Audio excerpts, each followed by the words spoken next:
May Notes 2011 and Mycospawn with Dappers. May 9th, 2011. Take your face away, so others can hear just what you have to say. Sadly, it's the only way to live with society today. What you think may be true, but it's not important to care too much, because as long as there are good-natured ways, there's no need to mind love life, colour, or race.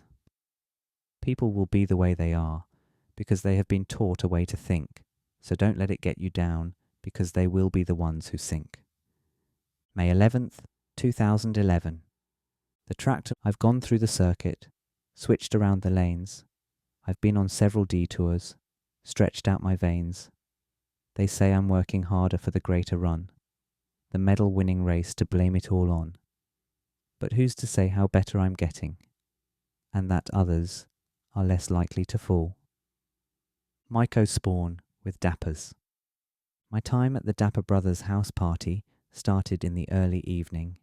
The Dapper Brothers were named Rick and Jack, with Rick a year older than me and Jack a year younger. I knew Jack because he was a part of a friend group that was like a younger version of my friend group from early high school. Jack had dreadlocks in 7th grade when I was in 8th, and it was a sure sign of chillness for me. All conversations we had were slightly humorous and mild-mannered, such that we stayed on good terms throughout our friendship, however rarely we really made contact.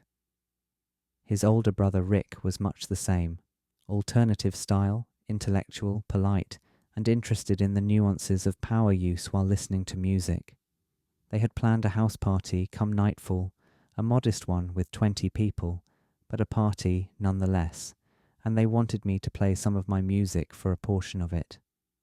I brought my amp, sampler, and synthesizer to set up in the small basement room.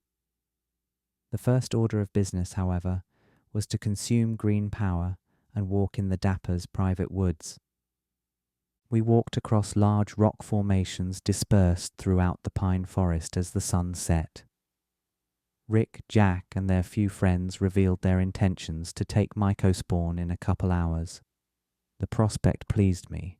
If nearly everyone who was about to be at this party planned to allow Psilocytes to access to their perceptual centres, then they would be the first audience under the influence of Mycospawn to listen to my music. I knew to not get my hopes up and that I should play it cool, but the grandiose notion of there being a major connection between me and the audience that night loomed indeed. In the spirit of the occasion, I decided to take a small amount of Mycospawn.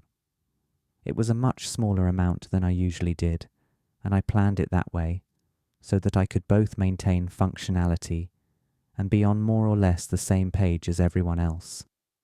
Once we all consumed, we put some music on in one of the basement rooms and proceeded to wander about the home. We engaged in odd conversations and occasionally stared at ordinarily mundane objects in amazement. The time was going every bit as good as I hoped it would, and once more people showed up. I would get the flashing lights ready in the room and gradually bring my music into the mix. The Mycospawn agreed with me surprisingly well for the performance I was about to deliver. The ceiling lights were off in the room I was to play in, but a red light and some blinking Christmas lights were scattered. The room wasn't packed, but I was fine with that. I was, after all, sitting on the ground in a corner, because I hadn't purchased a keyboard stand yet. As I got the music going with a steady beat, one partygoer named Corbin shouted, "Yeah, same beat all night. Woo!" He used a tone I wasn't too fond of, one that seemed to imply that my music was about to be some kind of basic hour. I would come to have more trouble with Corbin in the future, but here I kept on, and managed to find a satisfying flow space.